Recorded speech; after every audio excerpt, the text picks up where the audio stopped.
ನಾವು 1,00,000 ಕೊಟ್ಟು ಸೈಟ್ ನ ಬುಕಿಂಗ್ ಮಾಡಿದೀವಿ. ಪ್ರಾಪರ್ಟಿ ಇರೋದು DC ಕನ್ವರ್ಷನ್ ಹೋಲ್ ಲ್ಯಾಂಡ್ ಖಾತಾ, ಇಂಡಿವಿಜುವಲ್ ಖಾತಾನೇ ಇಲ್ಲ. ದುಡ್ಡು ಪೇ ಮಾಡಿ GPA ರಿಜಿಸ್ಟ್ರೇಷನ್ ಮಾಡ್ಕೊಡ್ತೀನಿ ಅಂತ. ಕಂಪ್ಲೀಟ್ ಡೀಟೇಲ್ಸ್ ಹೇಳ್ತೀನಿ, ವಿಡಿಯೋ ಕೊನೆವರೆಗೂ ನೋಡಿ. ನಿನ್ನೆ ನಾನು ಮೆಸೇಜಸ್ ರಿಪ್ಲೈ ಮಾಡ್ತಿದ್ದೆ, ಅದರಲ್ಲೇ ಒಬ್ರು ವಿಕ್ರಮ್ ಅಂತ ಅವ್ರು ಮೆಸೇಜ್ ಮಾಡಿದ್ರು. We have paid 1 lakh for site booking. It's DC conversion and single ಖಾತಾ for layout, but there is no individual khata, but they are asking to pay the amount and will do GPA registration. GPA ಬಗ್ಗೆ ಹೇಳ್ತೀನಿ ನಿಮ್ಗೆ ಏನೇನ್ problems ಆಗುತ್ತಂತ. ಅದಕ್ಕಿಂತ ಮುಂಚೆ complete ನೋಡ್ಕೊಳ್ಳೋಣ. Will government provide individual ಖಾತಾ sir ಅಂತ ಕೇಳಿದ್ದಾರೆ. ಸೊ ಗವರ್ಮೆಂಟ್ ಈಗ ಹೋಲ್ ಲ್ಯಾಂಡ್ ಖಾತಾ, ಅನ್ಅಪ್ರೂವ್ಡ್ ಲೇಔಟ್ಸ್ ಗೆ ಖಾತಾ ಕೊಡ್ತಾ ಇಲ್ಲ.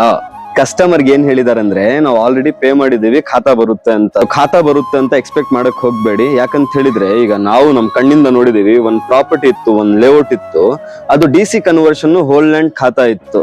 ಸೊ ಅದಕ್ಕೆ ಖಾತಾ ಸಿಕ್ಕಿಲ್ಲ ಅಂತ ಹೇಳಿ ಪರ್ಟಿಕ್ಯುಲರ್ ಡೆವಲಪರ್ ಪ್ರಾಪರ್ಟಿಗೆ BMRD ಅಪ್ರೂವಲ್ ತಗೊಂಡು ಇಂಡಿವಿಜುವಲ್ ಈ ಖಾತಾ ತಗೊಂಡಿದ್ದಾರೆ. ಸೊ ವಿತೌಟ್ ಅಪ್ರೂವಲ್ ಖಾತಾ ಸಿಗೋದಿಲ್ಲ. ಆಮೇಲೆ ಇನ್ನೊಂದು ದೊಡ್ಡ ಪ್ರಾಬ್ಲಮ್ ಏನಂದ್ರೆ, ಇವ್ರಿಗೆ ಲಾಯರ್ ಹೇಳಿದಾರಂತೆ ಆಗಸ್ಟ್ ಎಂಡ್ ಅಲ್ಲೇ ಖಾತಾ ರಿಸೀವ್ ಆಗುತ್ತೆ ಅಂತ, which is not at all possible. ಎಲ್ಲೂ ಅಫಿಷಿಯಲ್ ನೋಟಿಫಿಕೇಶನ್ ಬಂದಿಲ್ಲ, ಡೆವಲಪರ್ ಹತ್ರ ಖಾತಾ ಇಲ್ಲ, ಡೆವಲಪರ್ ಹತ್ರ ಪ್ರಾಪರ್ಟಿಗೆ ಅಪ್ರೂವಲ್ ಇಲ್ಲ. ನೀವು ಪ್ರಾಪರ್ಟಿ ಏನಾದ್ರು ಕ್ಯಾನ್ಸಲ್ ಮಾಡ್ಕೊಂಡ್ರೆ, ತಗೊಂಡಿಲ್ಲ ಅಂತ ಹೇಳಿದ್ರೆ ನಾನು 25,000 ಹಿಡಿತೀನಿ 1 ಲಕ್ಷ ಅಲ್ಲ ಅಂತ ಹೇಳ್ತಿದಾರಂತೆ. ಸೊ ನಿಮ್ ಒಪಿನಿಯನ್ ಏನು ಈ ಡೆವಲಪರ್ ಬಗ್ಗೆ ಬೇಗ ಕಮೆಂಟ್ ಮಾಡಿ. ಅದೇ ತರ ನಿಮ್ದು ಏನಾದ್ರು ಕ್ವೈರೀಸ್ ಇದೆ ಅಂತ ಹೇಳಿದ್ರೆ ಅದು ಕೂಡ ಕಮೆಂಟ್ ಮಾಡಬಹುದು. ನಿಮ್ ಫ್ರೆಂಡ್ಸ್, ರಿಲೇಟಿವ್ಸ್, ನೇಬರ್ಸ್ ಯಾರಾದ್ರೂ ಒಂದು ಒಳ್ಳೆ ಅಪ್ರೂವ್ ಪ್ರಾಪರ್ಟಿ ಬೆಸ್ಟ್ ಪ್ರೈಸ್ ಅಲ್ಲಿ ತಗೋಬೇಕು ಅಂತ ಹೇಳಿದ್ರೆ ನಮ್ ಪ್ರೊಫೈಲ್ ನ ಶೇರ್ ಮಾಡಿ. ಇವತ್ತಿಗಷ್ಟೇ, ಮತ್ತೆ ನಾಳೆ ಸಿಗೋಣ. ಬಾಯ್.